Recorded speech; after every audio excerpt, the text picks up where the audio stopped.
Olá, sejam todos muito bem-vindos à nossa segunda maratona da pós-graduação Uninter. Vamos dar início então ao nosso primeiro bloco com as nossas primeiras participações. Eu sou a professora Joyce Dias, gostaria de agradecer imensamente a toda a equipe da Uninter por me permitir participar desse momento tão importante, com tantas pessoas importantes falando sobre diversos assuntos também muito importantes. Eu espero que vocês aproveitem esse programa, nossa primeira participação. Então, a gente tem aqui o professor William Maia. Bom dia, professor. Bom dia, Joyce. Bom dia, professor Emerson. Bom dia, Joyce. Bom dia a todos que estão acompanhando aí a nossa programação. Bom dia, professora Maria de Fátima. Bom dia a todos. Eu desejo a vocês, então, uma boa maratona e vamos dar início. Legal, então, professora Joyce, muito obrigado novamente, né? E você que acompanha esse evento de pós-graduação no Grupo Uninter, seja muito bem-vindo, seja muito bem-vinda. E como a Joyce já mencionou, é uma satisfação enorme fazer parte dessa equipe, dividindo o espaço com grandes e excelentes profissionais de diferentes áreas do conhecimento. Bem, também quero cumprimentar meus colegas de sala, já de início dar as boas-vindas a Maria de Fátima, ela que é profissional de educação física e também da fisioterapia esportiva, já esteve presente na organização de Jogos Olímpicos e Jogos Paralímpicos, atualmente é chefe de classificação funcional da Federação Internacional de Canoagem. Logo, logo estará nos Jogos de Tóquio. Fátima, bem-vinda e obrigado aí por aceitar o nosso convite.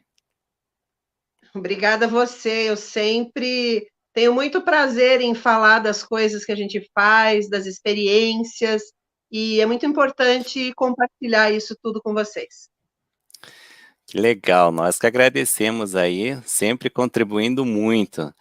E também divido a sala com meu colega de trabalho, o professor William, que atua nos cursos de pós-graduação na área desportiva. Professor William, seja muito bem-vindo e obrigado também por dividir esse espaço conosco. Eu que agradeço, tanto a você, Emerson, quanto ao Uninter, por podendo estar aqui na maratona e colaborar com alguns conhecimentos que a gente tem, né, que pode ajudar aí os nossos alunos, trazer algumas reflexões, é sempre muito importante. Legal, então, né, o primeiro tema da nossa maratona é justamente, né, falar sobre o esporte em tempos de pandemia, né, e aí nós vamos fazer uma contextualização do fato, né, então, como sabemos, a Covid-19, ela pegou o mundo de forma inesperada, de forma muito rápida, gerou uma crise sanitária e, consequentemente, uma crise social e econômica, e que atingiu diversos setores de praticamente todas as nações globais, né? E nesse contexto, do qual o esporte também faz parte, sabemos que também foi atingido.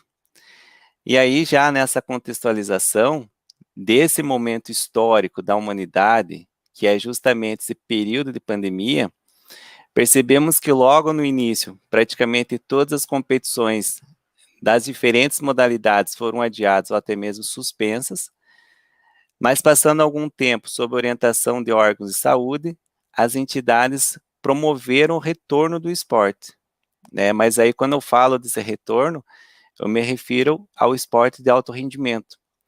E aí nós nos deparamos com as primeiras medidas do esporte diante a pandemia, né? Seguindo várias orientações de órgãos de saúde, com o objetivo de evitar aglomerações de pessoas e, consequentemente, evitar a propagação do vírus, né? Portanto, logo que as competições são retomadas, né, após um período ali de paralisação, várias medidas foram tomadas, como o reforço de higiene, né, o uso de álcool em gel, uso de máscara, limpeza e desinfecção das instalações e também dos equipamentos esportivos, testagem dos atletas e demais profissionais que frequentariam ao local do evento, né? E aí quando eu falo local, eu me refiro às pistas de automobilismo, complexos esportivos, né, como ginásios, estádios, e também a proibição de público, né, justamente para evitar aglomeração de pessoas. E mais recentemente, mesmo que a pandemia ainda não tenha acabado, mas em lugares em que houve um controle maior do vírus, ou em lugares que grande parcela da população foi vacinada, tivemos eventos esportivos já com a presença de público, mesmo que em número reduzido. E sobre esse contexto, Maria de Fátima, você que já trabalhou, né, no evento dos Jogos Olímpicos e Paralímpicos do Rio de Janeiro, e agora vai estar presente nos Jogos de Tóquio, eu gostaria que você contextualizasse para nós sobre as principais medidas dos Jogos Olímpicos e Paralímpicos diante à pandemia, né, visando a segurança dos atletas e profissionais que trabalham nas delegações esportivas e demais pessoas que estarão, né, envolvidas no evento. É bastante complexo, né? Eu trabalhei no Rio de Janeiro, no comitê organizador. Eu morei 2 anos no Rio de Janeiro, trabalhando em função do comitê organizador. Eu fui service manager da canoagem slalom e fui gerente de classificação de todas as modalidades, além de cuidar das 16 oficinas da Otoboc, que estavam presentes nos Jogos. E quando a gente está de fora, parece que é grande, mas a gente não tem noção da dimensão de toda essa organização, que é o maior evento esportivo do mundo, e se não o maior evento do mundo, e você fazer qualquer mudança em todo esse processo requer, assim, olha, uma reorganização muito complexa. Para você ter noção, para os jogos existe uma planilha que se chama de CAS, aonde tudo é organizado minuto a minuto. Então tem-se uma planilha do que vai acontecer minuto a minuto. Para você ter, isso todas as áreas integradas, né? Para você ter noção do grau de organização. E de repente esse maior evento esportivo do mundo é adiado por um ano. O impacto financeiro é enorme e o impacto nos atletas, gestores, equipe técnica, também é muito importante. Por quê? Quando você pensa em fisiologia do exercício, os técnicos, a equipe técnica faz uma preparação para o ciclo, né? Para o ciclo de 4 anos. De repente, esse ciclo de Tóquio virou um ciclo de 5 anos. Então, já muda toda a questão da organização do ponto de vista fisiológico, preparação para os atletas. Isso tem um impacto enorme e para todos. Além de adiar um ano essa preparação e ter esses impactos, vem um lockdown em diferentes proporções, depende do país. Vem inverno, verão, então, assim, mudou absurdamente essa organização e preparação para as pessoas. Isso é bastante complexo. Eu faço parte de uma federação internacional. E aí vem aquela reflexão de adaptar tudo isso, tentando ser o mais justo possível. Porque quando você muda qualquer coisa, acaba que você impacta mais para determinados grupos. E a responsabilidade das federações internacionais, dos comitês olímpicos e paralímpicos internacionais, é causar o menos impacto possível, apesar desta situação difícil, né? Então, eu participei diretamente de algumas decisões para essa volta que você falou dos eventos, no meu caso, na Federação dos Eventos Internacionais, né? E aí, todo cuidado, ano passado já houve uma Copa do Mundo, no final do ano, de canoagem. Este ano houve uma Copa do Mundo também, e eu não pude ir, porque eu tinha tomado só a primeira dose, e daí iria bater a data para eu embarcar no período que eu tomaria a segunda dose. Eu falei, eu não vou fazer isso. Foi minha opção pessoal de não viajar, preferi acompanhar a distância e foi sorte. Já conto por que foi sorte. E outro impacto, por exemplo, nesse evento em especial, Existe uma liberação especial das embaixadas para entrada de pessoas de diferentes países, no nosso caso brasileiro, no país onde vai ocorrer o evento esportivo, no caso internacional. Esse evento seria na Hungria, esse de maio, Copa do Mundo de canoagem. Então, os brasileiros tinham autorização para entrar na Hungria, mas não para fazer conexão na Europa. Então, a equipe do Brasil, se não toda, a maior parte, teve que fazer um pequeno desvio pelo Catar para chegar na Hungria. E quando eu vi essa situação, eu não tinha tomado a segunda vacina, falei, eu vou aguardar esse, eu vou acompanhar a distância. E foi sorte, porque eu testei positivo. Eu tive Covid recente, leve, então eu não poderia viajar, ou pior, apareceria durante a viagem.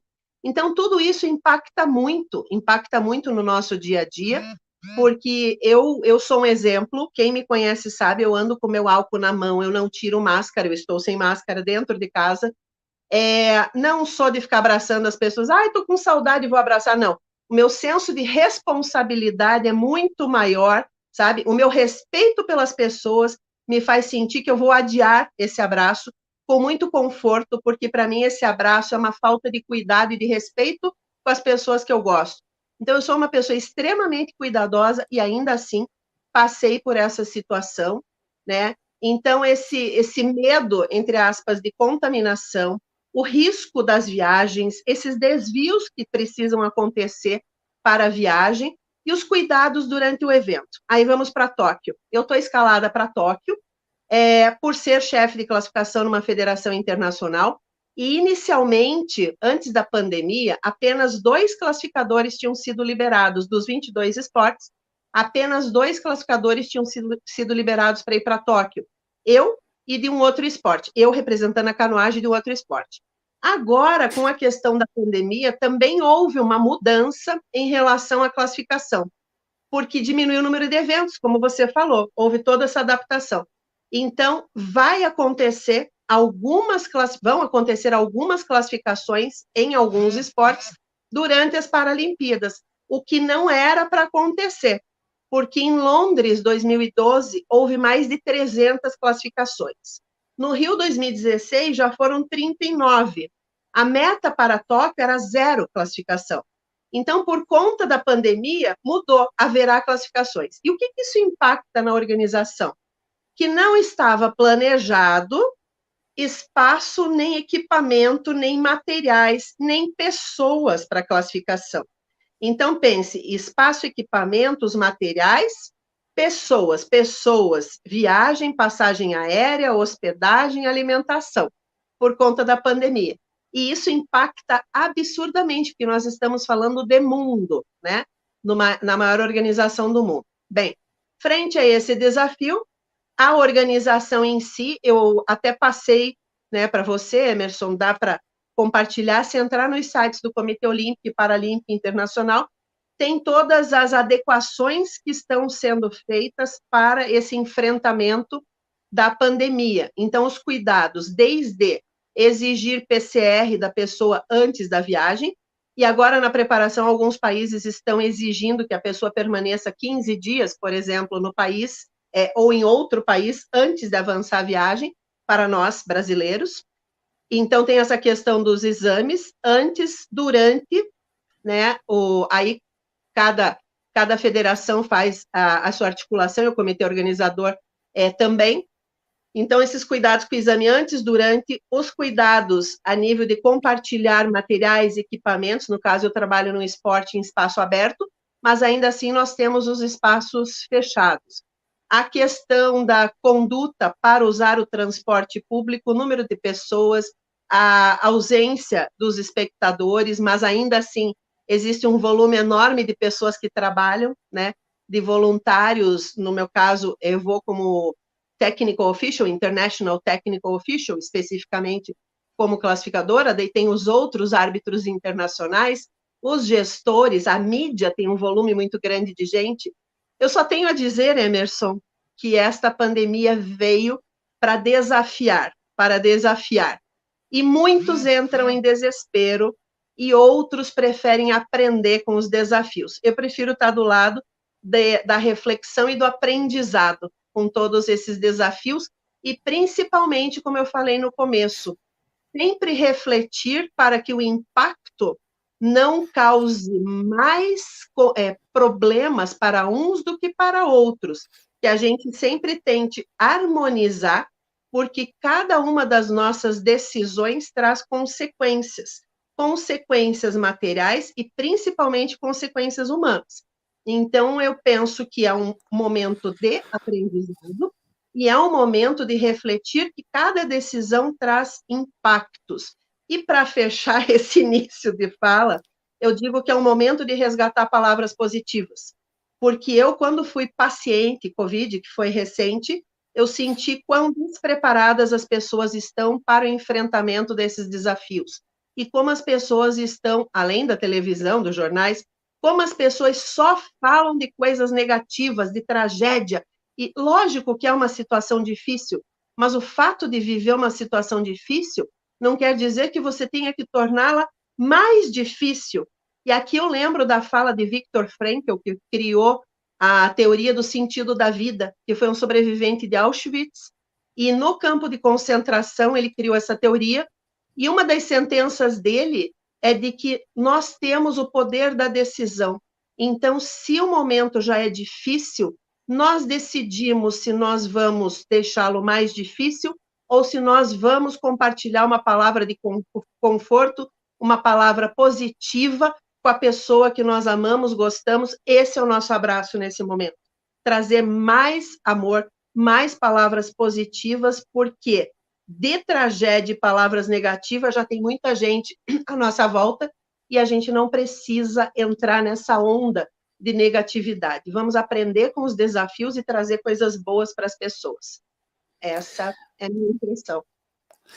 Muito bem, professor. Eu concordo, né, plenamente com suas palavras, né, nesse sentido, né, até porque, como eu iniciei a fala, né, a pandemia, ela pegou o mundo, de modo geral, de uma forma muito surpresa, né, inesperada, e fez com que as pessoas buscassem reinvenções, né, para que, conforme ali a sua tarefa profissional, independente da área, né, de atuação, e trazendo aqui para ao aspecto do esporte, diversos profissionais também tiveram que se reinventar nesse momento, né, então para que pudesse continuar a vida, né, a vida não para, ela continua. E aí em 2020, né, desde o início dessa pandemia, ela causa uma paralisação ou cancelamento em praticamente todos os eventos esportivos, tanto os eventos a nível regional, nacional e internacional, né, e de grandes eventos, como seria os Jogos Olímpicos e também Paralímpicos, mas quando houve essa suspensão ou prorrogação, principalmente ali da Olimpíadas, da Paralimpíadas, já havia uma expectativa mundial que em 2021 o mundo já estivesse numa certa normalidade, né? Infelizmente, isso ainda não aconteceu devido à demora de vacinação a nível mundial, né? E isso, como você mencionou, ele traz diversos impactos e pensando pelo impacto técnico dos atletas, né? E aí, quando eu me refiro a esses impactos atletas, um ano para um atleta é muita coisa, né? E nós temos vários exemplos de atletas olímpicos e também paralímpicos que um ano de preparação é muito tempo, né? E isso, claro, que conforme as medidas e restrições podem afetar o desempenho técnico desse atleta também. E aí eu trago um pouco, né, até puxando o Willio para a nossa conversa, a nível nacional, nós temos aqui o futebol como um esporte referência, né, o esporte mais praticado, mais vivenciado pela população nacional, que teve uma paralisação, em seguida ele retomou, mas seguindo diversos protocolos, né, de órgãos de saúde. E aí teve um dado ao final do Campeonato Brasileiro já, né, que é o principal evento organizado pela Confederação Brasileira de Futebol, e que dirige tanto futebol masculino, feminino, futebol de base, para que fosse realizadas essas competições, foram realizados mais de 13 mil testes mais de 13 mil atletas monitorados, dando um quantitativo de mais de 89 mil testes de Covid sendo realizados durante esse período da competição do brasileiro, masculino e feminino, Série A, B, C e D, Copa do Brasil, né, enfim, todas as competições que são regulamentadas pela CBF. Esse estudo também traz ali que 2,2% dos atletas testaram positivo, né, de todo esse quantitativo ali, e isso faz com que, quando um atleta testa positivo, há um desfalque técnico para a equipe, né, e aí até eu convido o William para conversar sobre isso, porque nós tivemos aqui, a nível nacional e também internacional, mas no futebol sul-americano, situações em que equipes entraram em campo com 7 jogadores, né, porque outros estavam isolados devido à testagem positiva para o Covid. Então, William, eu gostaria que você comentasse um pouco sobre esses casos, né, e principalmente desse cuidado, desses protocolos aí, para que possa dar continuidade aí aos esportes, às competições a nível também aqui, a nível nacional. Bom, Emerson, eu acho que quando a gente fala do esporte nacional, a gente está passando por um período, como a própria professora Maria de Fátima já nos disse, né, que é um desafio de adaptar a ponto de ser justo para todo mundo. Quando a gente pensa no Brasil, só no primeiro momento da pandemia, lá no início de 2020, a gente teve mais de 100 competições paradas por conta do vírus. Então, esse momento de adaptação, ele vem acontecendo, e hoje a gente já está mais maduro na tratativa do esporte em relação à pandemia. Contudo, a gente vê ainda muitos casos de eventos sendo paralisados, números muito altos de infecção. O caso mais recente que a gente pode comentar, por exemplo, foi o River Plate, né, que entrou uma Libertadores sem os 4 goleiros principais, sem boa parte da equipe, salvo engano foram 14 atletas, né, que estavam contaminados, e jogou um jogo importante com um meia que estava lesionado no gol, inclusive vencer o jogo. Então a gente consegue olhar para essa situação e ver que, apesar das adaptações que a gente vem fazendo dentro do esporte, ainda estamos caminhando, né? A gente vê competições paradas, como competições de artes marciais, como MMA, campeonato de karatê, que estão parados. A gente vê o campeonato nacional de futebol americano, que vinha numa crescente, tendo que ser paralisado, né, em todas as suas instâncias. Então, acho que nós, enquanto brasileiros, ainda estamos caminhando, mas vamos evoluir para que o nosso esporte seja algo seguro, não só para os atletas, né, mas como bem trouxe a professora Maria, todos aqueles que trabalham, todos aqueles que participam dos eventos, né. Eu acho que a gente tem que esperar ainda um pouquinho para que toda essa adaptação possa surgir de maneira segura e completamente organizada para minimizar os efeitos da pandemia no esporte. E aí a gente vê também a importância de ter profissionais qualificados para isso, né?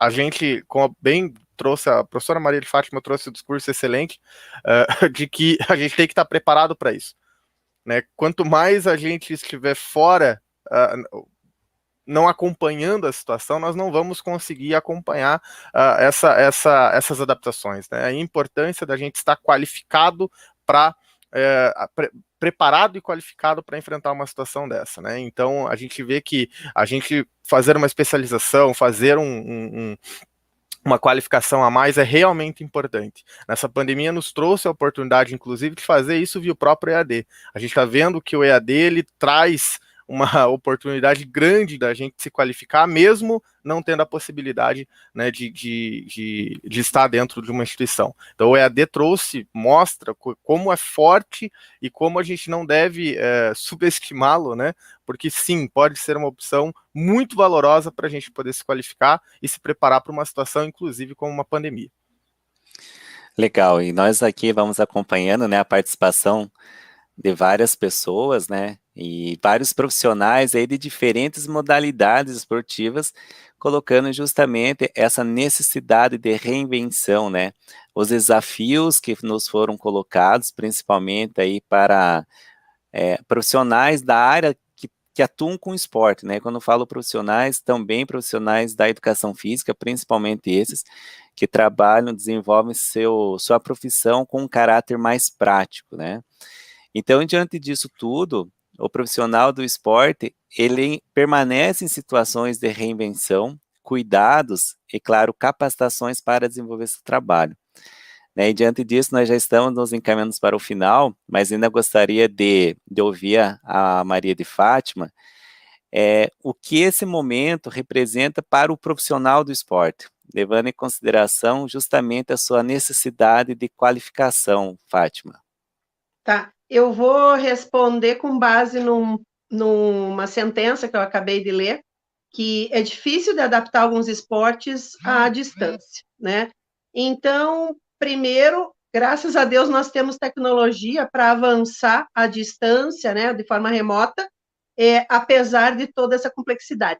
E aqui me faz lembrar que eu estou comemorando 31 anos de formada em Educação Física esse ano. No meu tempo, aquele papo de pessoa antiga, né? No meu tempo, nós tínhamos de forma muito mais contundente a progressão pedagógica para cada atividade. Então, a minha sugestão é resgatar isso, porque quando nós temos dificuldade de fazer o todo, ainda assim nós temos a possibilidade de trabalhar em partes. Então, você contextualizar e refletir mais o que o seu esporte exige dos componentes da aptidão física, mais força, mais amplitude de movimento, mais trabalho cardiorrespiratório. Trabalhe de outras formas como for possível fazer em casa. O que teu esporte exige a nível de trabalho mais psicomotor, equilíbrio, lateralidade, noção, tempo e espaço. Resgatar essa teoria e essa prática que hoje não se faz tanto. Hoje já vai para o movimento puff, né? Aquela coisa direta. Resgate, desconstrua, faça em partes e trabalhe isso que é necessário para a sua modalidade. Eu vejo como uma possibilidade de treinamento indoor ou treinamento em domicílio. Resgatar, refletir sobre o que realmente é necessário para cada modalidade, sabe? Resgatar esse olhar cuidadoso. Eu, como classificadora, eu sou insuportavelmente detalhista na análise do movimento, é o que eu sou apaixonada de fazer, né? E fui professora de cinesiologia aí por mais de 20 anos. Então, eu gosto muito do detalhe, eu gosto muito de pensar nisso. Existe um equilíbrio de trabalho do que o esporte realmente precisa? Acho que essa é a oportunidade para todo mundo resgatar isso e, ao invés de pensar, eu não consigo fazer o todo. Não, o todo não. Então, não adianta reclamar. Pensa o pessoal da canoagem, que é o esporte que eu trabalho, em lockdown, em casa. Nem todo mundo tem um caiaque ou remo ergômetro, né? Então, o que você consegue adaptar com bastão, com teraband, amarrando, simulando o movimento ou parte do movimento? É o momento de reaprender essa progressão pedagógica que, na época, eu achava que era uma tortura, e hoje eu agradeço, porque me deu esse olhar do construir esse quebra-cabeça até chegar no meu objetivo final do movimento. Legal. William, quer complementar aqui, já que a Joyce já apareceu aqui na tela, né? Eu já vi que ela já está assim, com aquela carinha assim, ó, já está dando o horário de vocês. Rapidamente, eu gostaria assim de complementar e até fazer uma relação com essa última fala da professora Maria, que foi extremamente pertinente, né? Nós temos que entender também que, além do momento de se reinventar, isso não é algo que é opcional. Infelizmente, em alguns esportes, o risco é maior de voltar às atividades do que continuar parado, né? A gente tem que ter essa compreensão, porque, querendo ou não, somos profissionais da área de saúde. Temos que promover saúde, né? E nós temos também que se qualificar, entender o contexto e, além de se reinventar, entender que nós estamos num dilema. Até que ponto a gente pode voltar de forma segura e até que ponto a gente vai ter essa dificuldade, né? E olhar para frente. O esporte não vai ser como já foi. Tudo vai mudar. Então, a gente está preparado para essas mudanças? Eu acho que se reinventar faz parte desse processo. Então, a gente precisa entender que o futuro não vai ser como o passado. E a gente precisa estar alinhado com as mudanças. Reinventar vai ser parte disso. Legal. Professor William, Maria de Fátima, muito obrigado aí imensamente pela participação e contribuição nesse momento na nossa maratona. Estamos finalizando a nossa primeira fala. Agradecer a todas as pessoas que participaram. Nós tivemos inúmeros profissionais, e principalmente da educação física, acompanharam, todos elogiando muito a sua colocação, a sua fala. Muito obrigado. E obrigado, Joyce, aí, pela oportunidade também. Imagina, eu que agradeço também a oportunidade de estar ouvindo vocês, profissionais da educação física, com falas riquíssimas e informações. Gostaria de agradecer a todos os participantes, a gente teve uma lista bem grande, então todos os polos que estavam presentes, todos os comentários, elogios da professora Fátima, a fala dela tão importante. Então, obrigada, professora, pela presença. Professor Emerson e professor William, obrigada também. A gente vai finalizar, infelizmente eu preciso finalizar esse momento tão importante aqui, que vocês estão falando de tanta coisa interessante, mas que outras pessoas, outras palestras também vão acontecer, então a gente precisa deixar isso bem organizado. Então, obrigada pela presença de vocês, e eu aguardo vocês aí, daqui 10 minutinhos a gente entra na nossa próxima palestra. Até mais. Tchau, tchau.